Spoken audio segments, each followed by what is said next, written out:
มัทธิวบทที่ 4 แล้วพระวิญญาณกับพาพระเยซูเข้าไปอยู่ในดินแดนทุรกันดารเพื่อให้มารมาลองใจพระองค์ หลังจากพระเยซูบ่กินข้าวมาได้เป็นเวลา40 วัน40 คืนแล้ว พระองค์ก็อยากกินข้าวมารก็มาอู้กับพระองค์ว่า ถ้าตานเป็นพระบุตรของพระเจ้าให้สั่งบ่หินหมู่นี้เป็นขนมปังแล่พระเยซูตอบมารว่า พระคัมภีร์มีเขียนไว้ว่าคนเฮาจะเลี้ยงชีวิตด้วยอาหารอย่างเดียวบ่ได้ แต่ต้องเลี้ยงชีวิตโดยถ้อยคำที่ออกมาจากปากของพระเจ้ากุกกำตวย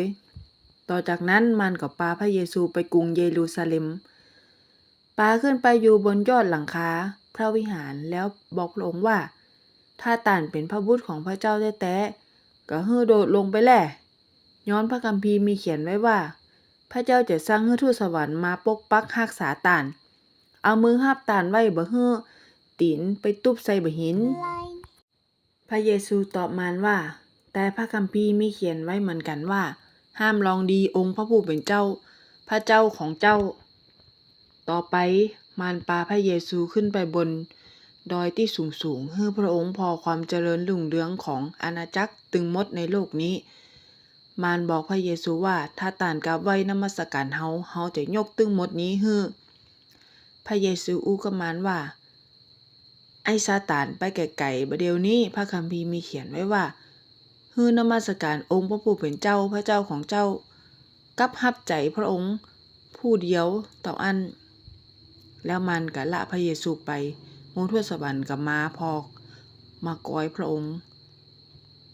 เมื่อพระเยซูหูข่าวว่ายอนโดนยับขังคอกพระองค์ก็ปิกไปแคว้นกาลิลีไปถึงเมืองนาซาเร็ตแล้วลวดไปอยู่เมืองคาเปอร์นาอุมที่อยู่หิมฝั่งทะเลสาบกาลิลีในเขตแดนของเซบูลุนกับนับทาลีเพื่อให้เป็นไปตามที่อิสยาห์ผู้เป็นปากเป็นเสียงแทนพระเจ้าได้อู้ว่าคนในดินแดนเซบูลุนกับดินแดนนับทาลีที่อยู่ต่างไปทะเลสาบกาลิลีตังวันตกของแม่น้ำจอร์แดนเป็นดินแดนของแคว้นกาลิลีที่คนต่างชาติอยู่คนที่อยู่ในความมืดได้หันแสงแจ้งที่ยิ่งใหญ่แล้วคนที่อยู่ปืนห่มเงาแห่งความตายนั้นแสงสว่างก็ได้ส่องมาถึงหมู่เขาแล้วตั้งแต่นั้นมาพระเยซูก็ตั้งเก่าบอกว่าฮึกลับใจจากบาปเหียย้อนว่าแผ่นดินสวรรค์ใกล้เข้ามาแผ่วแล้ววันหนึ่งตอนที่พระเยซูกำลังเตียวอยู่หิมฝั่งทะเลสาบกาลิลีก็หันใจค้นหาป่า2 คนพี่น้องคนอ้ายจื่อซีโมนที่ห้องแหมจื่อว่าเปโตรกับน้องบ่าวจื่ออันดรูหมู่เขากำลังตอดแห่อยู่พระองค์ก็อู้กับหมู่เขาว่าตัวเฮามาเป็นสาวกเฮาเตอะเฮาจะสอนให้ตั้นซ้อหาคนเหมือนซ้อหาป่าตึง2 คนก็สละแหแล้วปากันตัวพระองค์ไปบัดเดียวนั้นเลยเมื่อพระองค์เตียวต่อไปแหมน้อยก็หันแหม2 คนพี่น้องคือยากอบกับยอนตึง2 คนเป็นลูกบ่าวของเซเบดีกำลังซ่อมแหกับปอกของเขาในเรือแล้วพระองค์ก็ฮ้อง2 คนพี่น้องนี้มายากอบกับยอนก็ละเรือกับลาป่อแล้วตัวพระเยซูไปบัดเดียวนั้นเลยพระเยซูเตียวตังไปค่อยแคว้นกาลิลีเพื่อเทศนาสั่งสอนในธรรมศาลาของเจ้ายิวกับบอกข่าวดีเรื่องแผ่นดินของพระเจ้าให้คนฮู้